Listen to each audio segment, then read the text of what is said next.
Do you love the Tabernacle Choir? This year, the choir's music is everywhere you are. Listen to your favorite choir songs and music and the spoken word anytime you want on Alexa by simply enabling the skill. Alexa, play music in the spoken word. Now playing music in the spoken word. You can also download the Tabernacle Choir app, subscribe to the choir on YouTube, listen on Spotify, and have access to all their wonderful music. Happy listening. This is Utah's best coverage of the Utes, Cougars, Jazz, and Mammoth. Here we go. From the guys who have been there for all the biggest moments in Utah sports history. You're listening to DJ and PK on 97.5, the KSL Sports Zone. Join Scotty G, the coach, Thursday from 10 to 2. They'll be at Tim Dolly Mazda in Sandy, 10785 South Automall Drive. DJ PK, the question of the morning, which is really the question of the decade. Or maybe it's the question of 2 decades. My life. Pretty much. Do you think a move out of the Big 12 is required for BYU and Utah to play big-time football? And I think Matt speaks for me and people of my generation when he says, I'm old enough to remember when BYU and Utah both thought being in a power football conference was a fever dream. Now we're asking if the Big 12 is big enough. Yeah. Yeah, we are, Matt, but I get it. Excellent perspective. Back in the days of the WAC in the 80s and 90s, please, come on. That's a crazy thought. Getting into the Big 12 sounded awesome at that point. Sounded like it couldn't happen. I got tired of talking about it.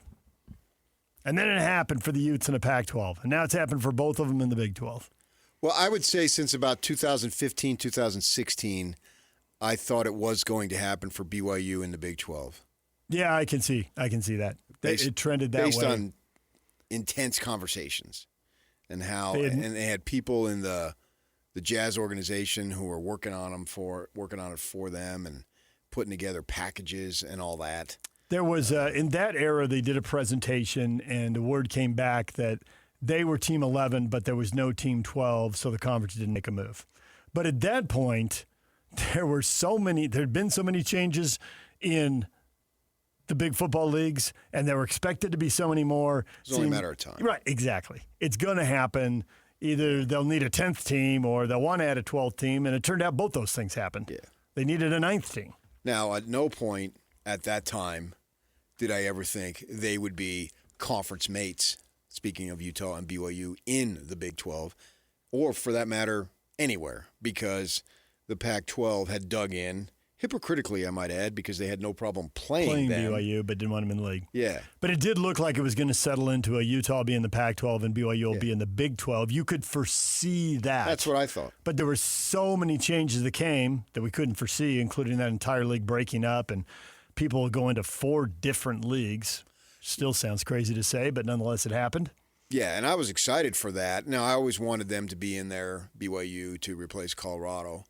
You were excited for what when you to have one be in the Pac-12, one be in the Big 12, because we dreamed of and talked about a situation where an SC would be at Rice-Eccles and at the same day Oklahoma or Texas would be at BYU, and it sounded like, again, back to what Matt said, a fever dream. Yeah. But I thought that was from 2016, 2015, somewhere in there, I thought that was a legitimate possibility. Mm-hmm. I felt it was only a matter of time. The BYU situation, whatever the hang-ups were for the Pac-12, you talk to Ronald Feldberg and he'll say religious discrimination and so forth. The Big 12 didn't seem to be bothered by that as much. And so it was going to happen in that way, I thought. And then obviously the crumbling of the Pac-12 was shocking. We got 1 year of the Pac-12, Big 12. And we did get it because Oklahoma came in and played BYU. But even the year it happened, we knew it was a 1-year deal. Right, because they had already announced it. Pac-12 was already splintered. Well, and yeah. And Oklahoma and Texas were on their way out, and everything was changing. Right. And I think that's my answer to this. Do you think a move out of the Big 12 is required for BYU and Utah to play big-time football? Not in the current setup, but if everything is going to be changing again in the way everything changed from 2015 to 2025, then the answer to that may well end up being yes. But I think that's dependent on everything changing. I think as things are set up now, you can play big-time football. Well, we're looking ahead. It's not right today. It's not this season. We understand that. It is what's down the line. And so what we're looking for down the line, can we look to the way it was? Did they play, I guess you put the quality qualifier in there, big time enough? When they're going to the Sugar Bowl and beating Alabama, they're not viewed as big time. Mm-hmm. Well, they were. They beat Alabama, and I realized Nick Saban was in the process of getting it going. It was year but two. it was still Alabama. I am sick and tired of our teams beating big dogs and and there's having an explanation. Yeah, They didn't want to be there. right, Says, right. Says Dan Patrick when he comes through town doing interviews. I don't want to hear it. Yeah. I'm sick and tired of whether BYU or Utah beats somebody who's really good, brand name. Maybe they're not that great that season, but yet if they get smoked, it's never, well, BYU Utah was having a down season. That doesn't it doesn't go both ways. So I'm sick of that. I'm tired of that. And that was one of the few times I was in the press box friggin' openly rooting for one of the locals. I always did it when I went to New Mexico for basketball because they sat you in like the 10th row right in the middle of the fans. Surrounded by people who are animals. Yes. Screaming and throwing And stuff. you had to look on the baseline over there at the Sore Rat. And Could you see the whole court, or with everybody's fans standing up, did you end up getting screamed? Because sometimes on the road I had that problem. you'd have to stand up. I mean, because they packed the place in New Mexico. Great fan base and all. So, but it would be like towards the end of the game they wouldn't stand up because most of it's like Arizona. Most of the fans are 65 years old. Students are the ones who get on their feet and stay on their feet. They provide all the energy. And then in that Sugar Bowl, that was right when I had made the transition over from hardcore, neutral at all times print, and they put me in the radio section, which was new to me at the time. And I'm over there, and I'm watching these Alabama people. And it was just so foreign to me. It's like you placed me in a situation that I had never been after having been in the business for over 20-some years. And it was awkward. And then I figured, what the crap? If this is the way it's going to be? Okay, fine. Yeah. So I'm going to start cheering up a storm when the Utes. I would have never have done that because you can't do that in a regular press box. But in the Sugar Bowl, they had a separate area for radio TV, which didn't have the same I am the jurist of the world and I will save democracy attitude that print journalists, to this day, it's a dying breed, unfortunately, but to this day they have. It's why I call the paper I worked for the watchdog, because they believe that democracy in this town will crumble if the newspaper would go away, and I tend to agree with them. Not crumble, but I certainly don't want it to go away. So I figured, what the heck? And so they already did that, and they had guys, half that defense played in the NFL. So they got guys that weren't in what we would now consider the power structure, and they still sent dudes regularly to the NFL. In that case, I think literally 5 or 6 defensive starters played in the NFL. They did. You remember correctly. That's how it happened. Right. So they didn't need to be in the so-called power league to get that type of talent. In 2008, they had everything. They had 99% of the deal. It's that last 1% of respect. They were undefeated. They did get to play in a major bowl game. They did get to play a big-time team. They got to play some big-time teams that were really good along the way in the regular season. But there is that 1%, like, you're undefeated. You don't get to play for the title. We'll never vote you for the title. But the fans loved it. The stadium was sold out. People traveled in massive numbers. So you had everything in big-time football except that last 1%, which some people would say, well, DJ, that's the most important 1%. Well, I think that's a subjective deal. It's got maybe it is to you and it isn't to the next person. That's gone now anyway. Now you got a 12-team playoff. And that version of that team would have certainly qualified. They'd have been the team in as a G5, G6 school, and they'd had their chance to prove it on the field. And Bama would have been in as a runner-up. Yeah. That would have been a quarterfinal game. Tell me why they need to be in these groups to get what you have. There's no way. There's just simply no way, and maybe that's just a wish, that the SEC can do their thing and then have a playoff, and all of a sudden we don't have a playoff. The TV people aren't going to buy that. They don't want that. If the SEC does this, they become the live. A high-powered, more interested live golf.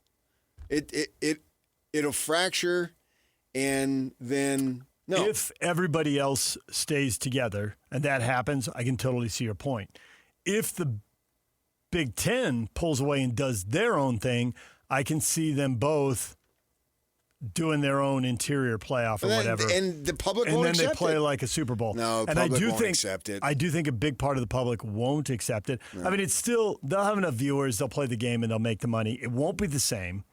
And I do think that in that scenario, then the West goes the way of the Northeast in college. You don't have so many places in the West don't have a horse in the race. It's like, well, why does it matter? Well, then the ACC and the Big 12 can have theirs. And then you have the a mess. AAC and the Pac-12 and the Mountain West and the so Sun Belt does theirs. So do they all sign their TV deals and we have 3 to 5 to 10 years of a mess and then it all reforms and looks like something again? I just don't see it. I think at that point, where I said 2 senators, if they're of the different parties, they don't agree on anything, they'll agree on that. Yeah. Because it's going to make the objective of a politician is to get elected or to get reelected. And you got to be popular. Those are the 2 goals. TV sportscasters and anchors and politicians, they're the same people. It's all about popularity. If you don't have popularity, you don't have a gig. Yeah. Therefore. And you crumble if your popularity, whereas in print, it's like, bring it on. I love it. Hate me all you want. I covered Preps in Pedro, and Mary Starr Catholic School started a petition to get me removed. The Sherwin-Williams summer sale is here. Get 30% off select paints and stains or 35% off our newest product, Emerald Symmetry, July 17th through the 27th. Whether you're refreshing your interior or exterior, we've got the colors to bring your vision to life. And with delivery, getting everything to your door is easier than ever. Shop online to have it delivered or visit your neighborhood Sherwin-Williams store. Click the banner to learn more. Retail sales only. Some exclusions apply. See store for details. Delivery available on qualifying orders. So the Democratic senators from Illinois will agree with the Republican senators from Indiana. Yeah. And the Republicans from Iowa will agree with the Democrats from Pennsylvania because they're all represented in the Big Ten. And the ham bone is connected to the tailbone. Yeah. So at that, you'll have a national uproar. This is a rare thing where it could be the senators from Nevada or North Dakota. Doesn't matter party. They could be going the opposite way. What are you doing? Hawaii senators. Hawaii getting cut out. No chance. No chance to live the dream.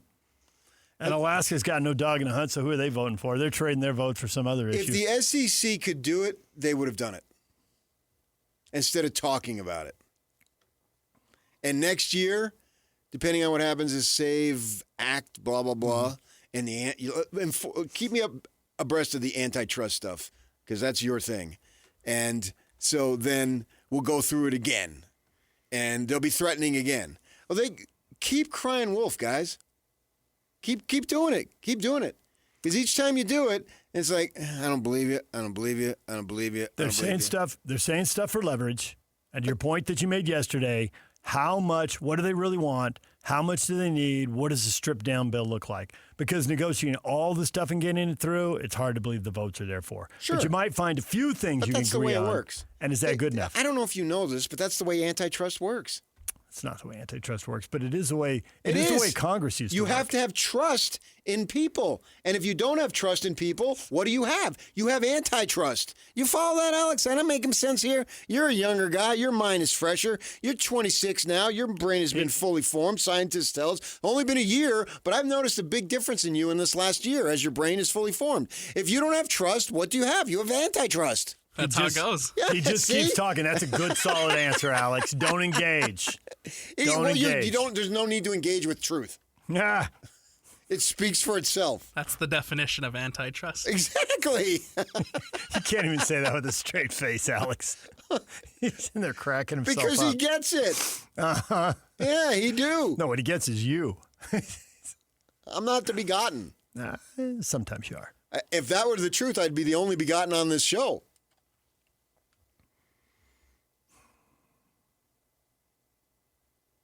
Darren wants them to stay. Expanded playoffs, stay in the Big 12, and grow. And Cam Potter says, I think the Big 12 is perfect for these teams. I don't know that anything is perfect.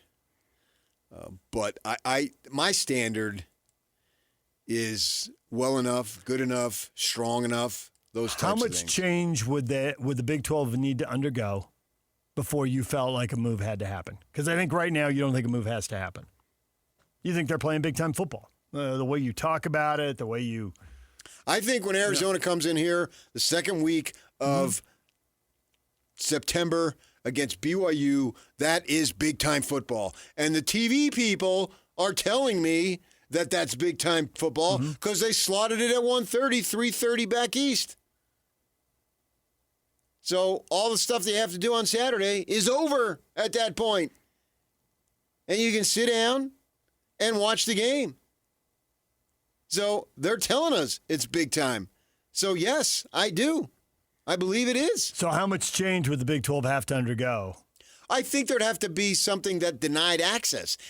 That's the thing. When you just spoke about the Utes in 08, they did everything, and they still couldn't be voted in. I mean, that's basically what we had. That was the era of the BCS title game. Yeah. They weren't allowed to play in that one game, and you had to play in that one game for the voters to vote you number one. And Kyle famously stood up there on the podium and said, well, I'm going to vote us number one. We're undefeated. I was in the audience, and I stood up and applauded. I said, you go, boy!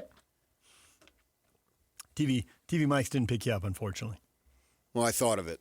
And that was the year that BYU played 3 undefeated teams, and one of them was SC.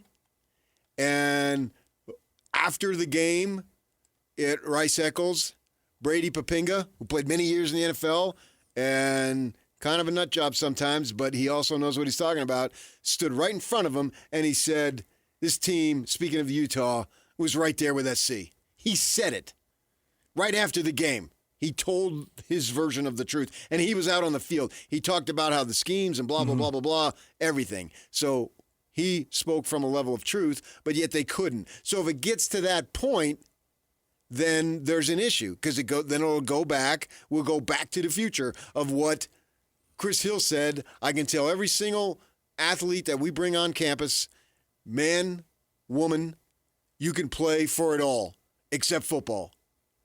And he would openly say that. Yep. And he said it multiple times. If it gets to that point, you sort of got me then. But I just can't see it being to that point without a national uproar. We've handled the transfer portal. There's uproars, but no one's really doing anything about it. And we've handled the money, and we've handled coaches bailing on their teams when you're all in or in the way. Family money on 3 for the NIL and all that other stuff. We've handled it. The public has spoken. It's crazy, but we still love it.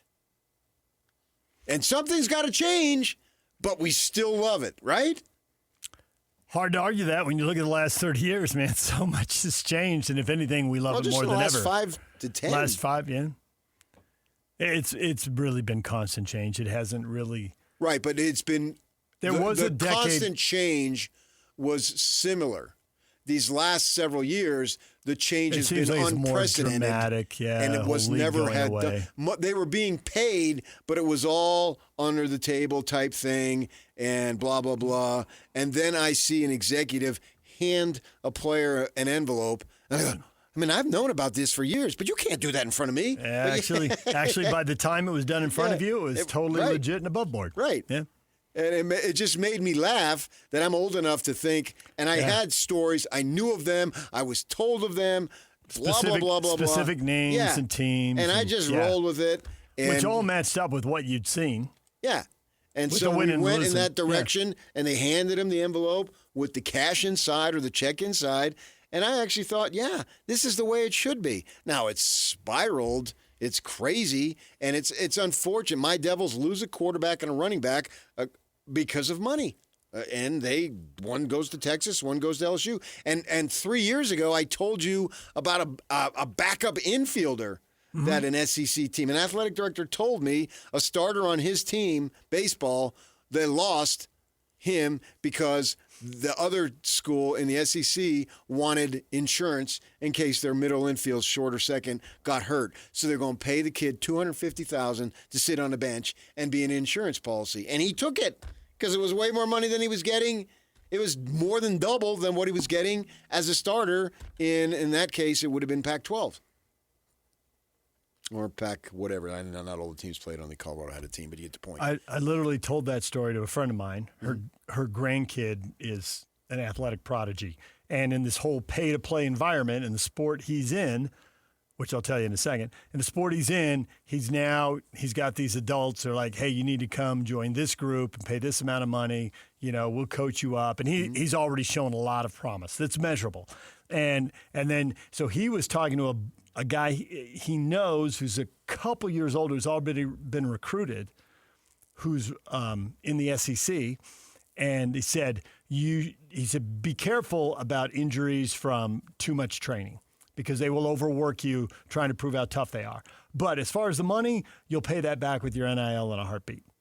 In a heartbeat. PK, they're running track.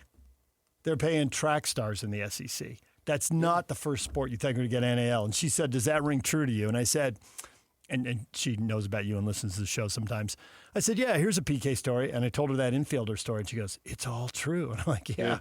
In the SEC it is. I don't think you're getting that kind of money, you know, if you're running at Weber State. Oh, right. Right. Well, that's why they're going going an SEC there. thing. Right. I said, that's why they're leaving Arizona State. It's like. I didn't say Arizona. Oh, you. But the Arizona State baseball story. Yeah. No, I didn't say Arizona State baseball. I said Arizona State football. But Oh, okay. Arizona State football. Yeah. Nonetheless, that's why they're leaving some schools and going to others. And you can, first off, you can guess. You know, you're not getting that money at UC Santa Barbara. You're not in anything. Yeah, but you're trading other stuff for it, though, man. There it Pretty is. sweet to me. Well, the kid's been to a camp there. They ran on the beach every day, and he thought that was fairly awesome. That's yeah. Until we get to that point, I say stay where you are and let your mark do his thing. Mostly people agree with you. There's a couple exceptions. We'll get to them next. Stay with us. DJ and PK, it's 97.5, the KSL Sports Zone. Make game day yours. Tickets, food and drinks, stats, and streaming. Everything you need is in the Utah Mammoth app. Download today and make game night easy. Download on both Android and iPhone. Tusk Top.